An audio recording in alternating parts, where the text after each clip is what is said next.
Hi folks, this is Klaus at Top Hydraulics. We're going to show you today how to remove the convertible top cylinders and pump and even the valve block on a Gallardo Spyder.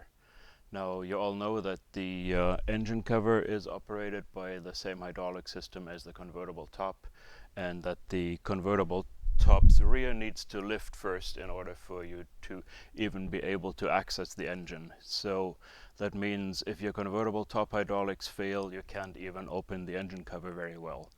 Well, we are having a separate video that shows you how to manually open the rear of the soft top, but once you manually open it, you cannot manually close it. It needs to be closed by the pump. So it's a major deal if the convertible top cylinders leak, and they all will leak eventually. This car here is a 2006. It has had some major leaks, and well, the cylinders all will fail with time. So you may even want to consider replacing the 6 convertible top cylinders in this car way ahead of time as preventative maintenance before you get stuck not being able to access the engine, before your computer throws codes that the top isn't working right.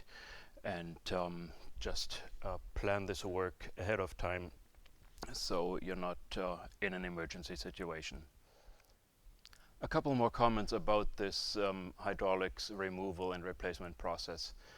You can actually avoid using the Lamborghini computer if you don't have too many fault codes in the convertible top or hydraulic controller. And you can simply do that by disconnecting the negative pole of the battery before you start the work of removing these hydraulics, and you don't reconnect it until you have all the cylinders back in and all the micro switches and wires back in position.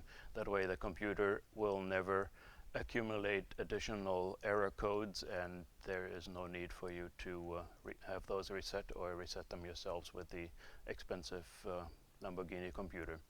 This whole job is somewhat time consuming, but a couple handy guys can actually do it in a day or a tad more. It depends on your experience. We hope this video helps you and you enjoy it. Okay, first we'll take out the rear panel behind the rear seats. Really easy. We've already taken out the plug that is in front of the valve block. We've already prepped this light assembly, popped it up a little bit to show you. It is fastened just with some clips inside this panel.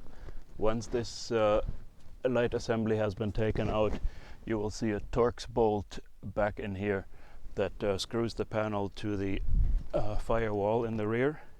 After that Torx bolt has been removed, you give it a good tug, pull up, and the panel is out.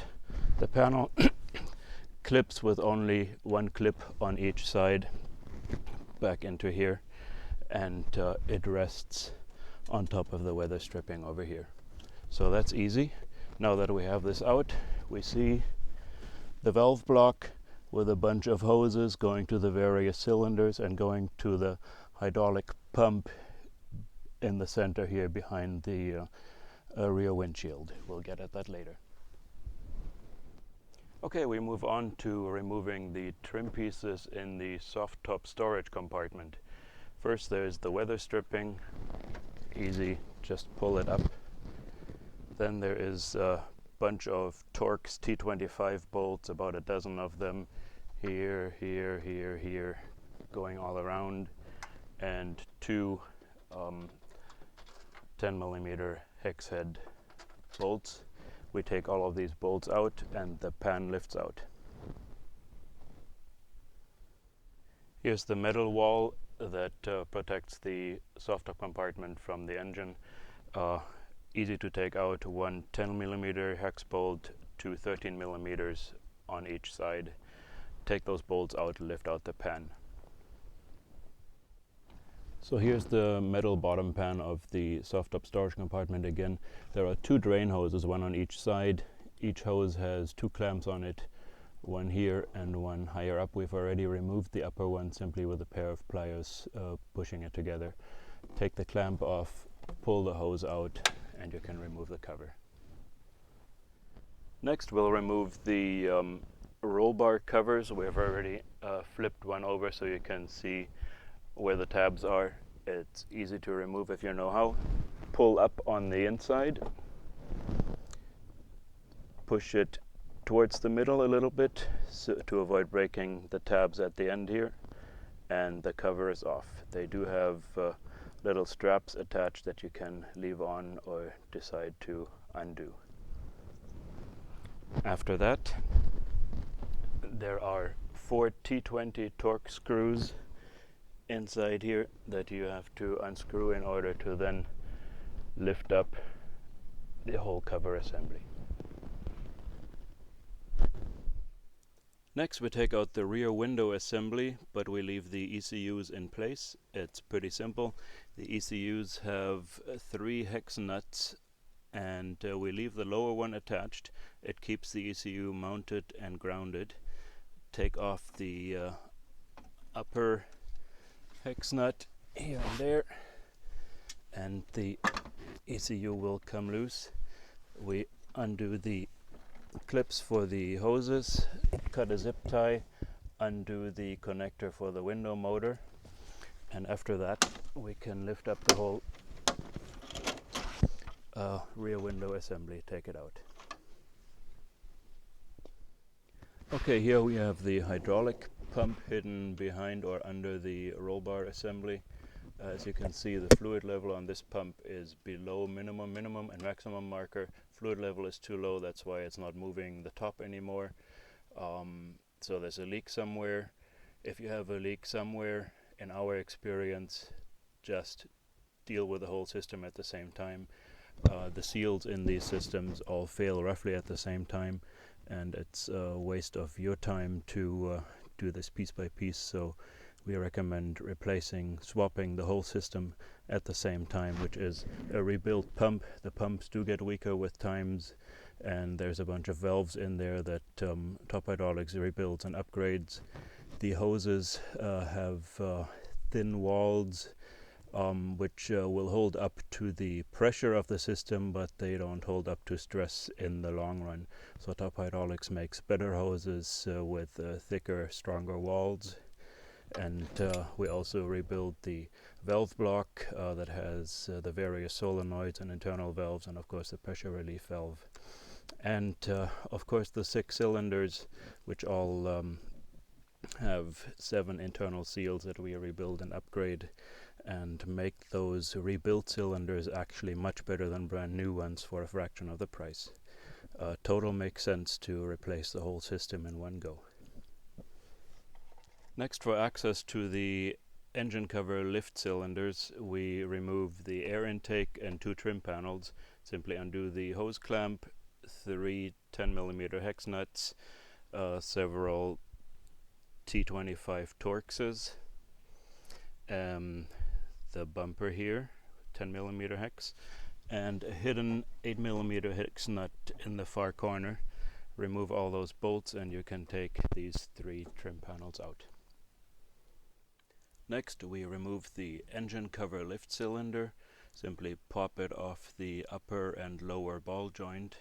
In order to get the cylinder off the ball joint, you want to wedge the retaining clip, circlip, up, lift it up with a small flat screwdriver like this 1/8 inch, wedge it under there, make the clip move up a little bit. It's now resting in an expanded position. All you need is a large flat screwdriver to lever and pop this thing off the ball joint. Note that you may need somebody to support at the same time, otherwise it may come down a little bit. Do the same thing on the bottom. First, I will push this rod in a little bit. Well, I would if I had opened the pressure relief valve on the valve block already. For now, we'll try to make this rest carefully and remove the lower clip the same way we did the upper. That is, get a screwdriver in there, lever it up, and pop the whole cylinder off the ball joint. There we go. The cylinder is off. It still has an electrical wiring harness that is disconnected right over here. You simply disconnect it from the engine wiring harness, or the top wiring harness, and these two hoses will be traveling forward to where the pump is, and there are two quick disconnects. We'll show you next how to disconnect those. Undoing the quick disconnects for the engine cover lift cylinder, slide back the foam cover, open up these disconnects and simply pull the hoses apart. Each hose end has a valve in it, so there will not be any significant amount of fluid coming out. We feed the hoses back to the cylinder, and the cylinder is free.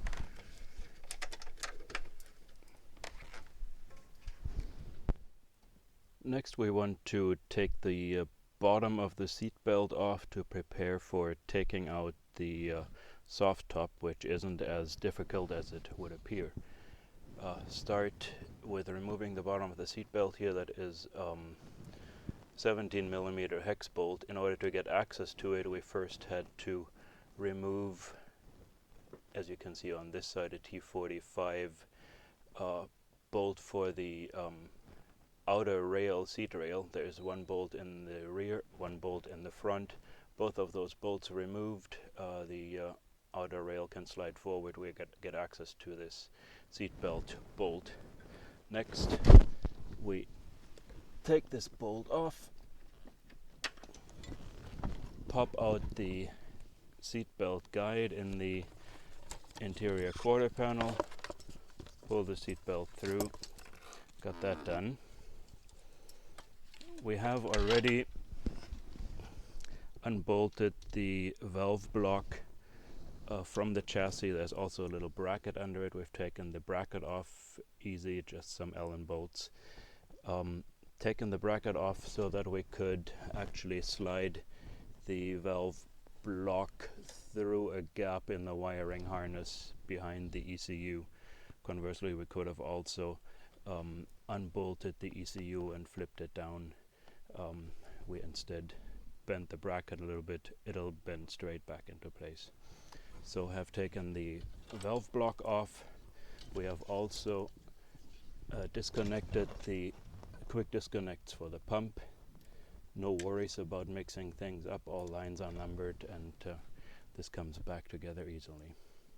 So next step is going to be taking the soft top off and taking the pump off.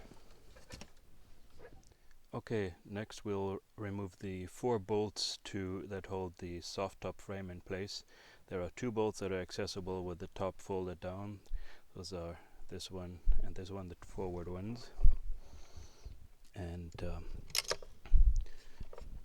after that, we will put the top up and remove the other 2 bolts.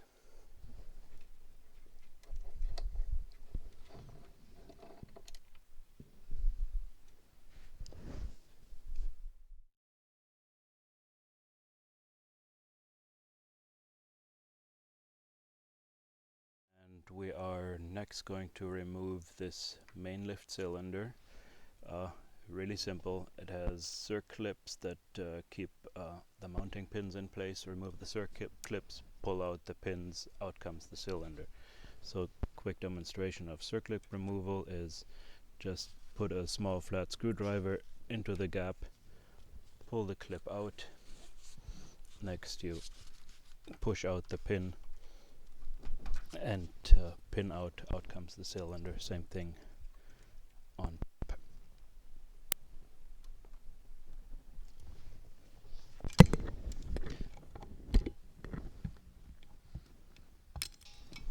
There we go. And again, push this pin out and moves. There is a travel sensor on the bottom of the cylinder wiring in the wiring harness. We have already unclipped the zip tie and either you have an Volkswagen Audi removal tool, or you stick a little pin pick in here and bend this up so you can disconnect the wiring harness. Next thing will be drilling out 2 aluminum rivets for the channel of the hoses going to the bow tension cylinder. Very simple, 3mm drill or 1/8 of an inch, and it's just aluminum. It's easy to drill out.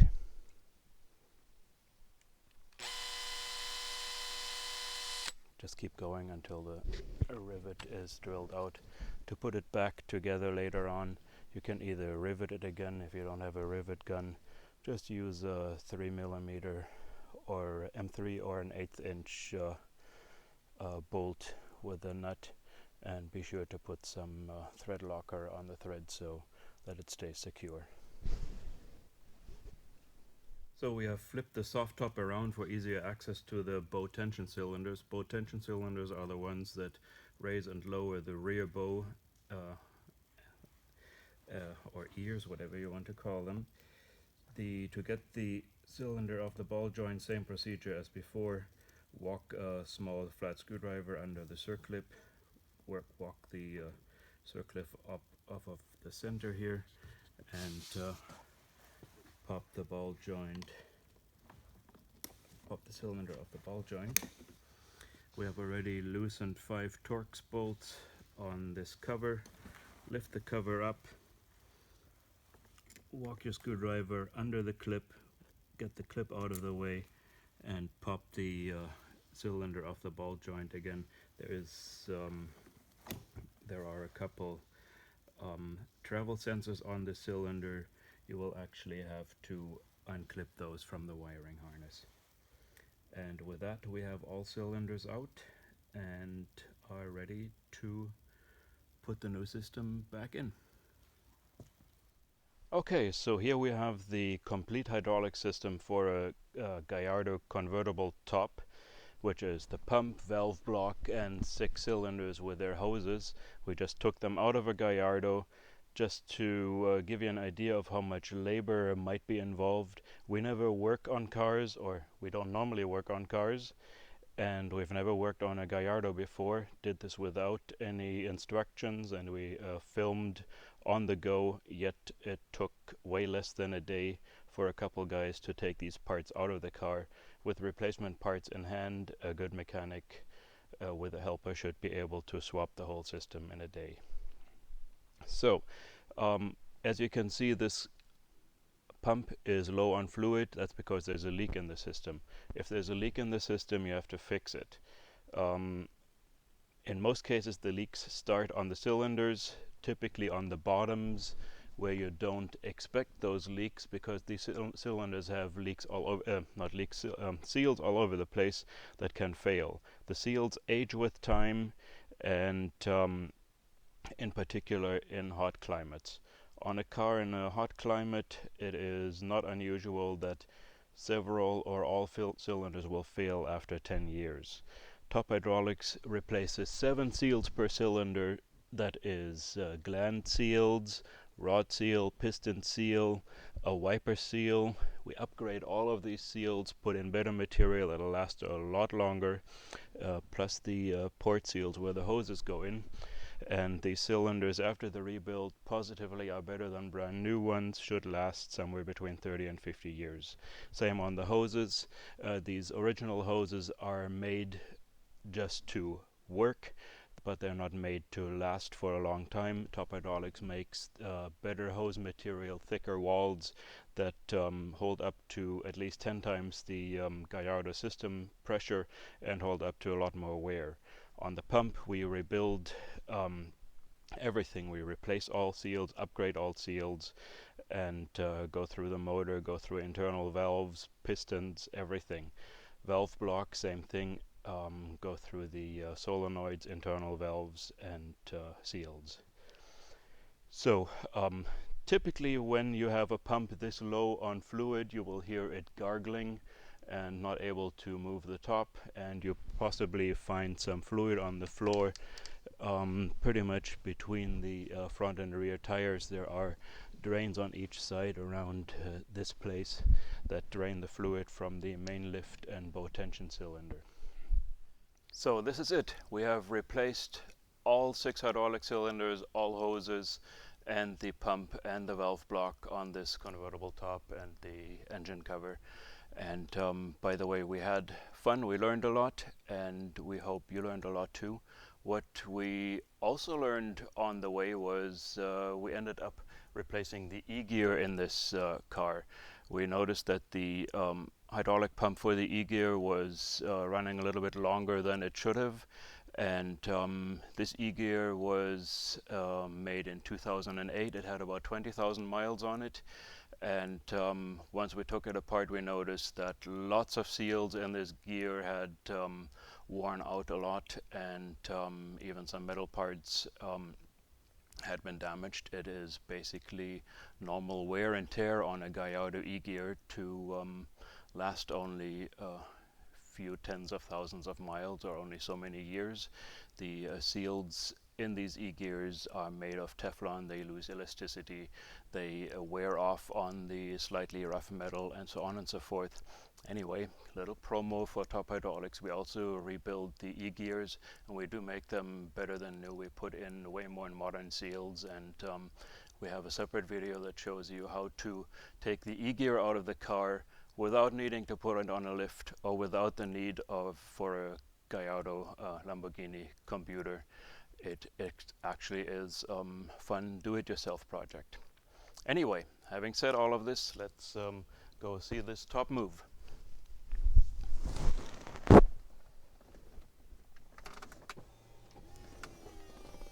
So we're having the rear bow coming up. Next, the engine cover moves back ever so slightly. We would love to speed that up for you all, but Lamborghini put a speed limiter into the engine cover. Now you see the main part of the soft top coming down, and of course lastly the engine cover closes again. Again, there's a bit of a speed limiter in the valve block that keeps the engine cover from moving faster than this. Even if we have more pressure and a stronger pump, that speed is limited, but we can speed up the soft top movement a little bit. So we had a lot of fun, hope you did too, and that's it. Woohoo!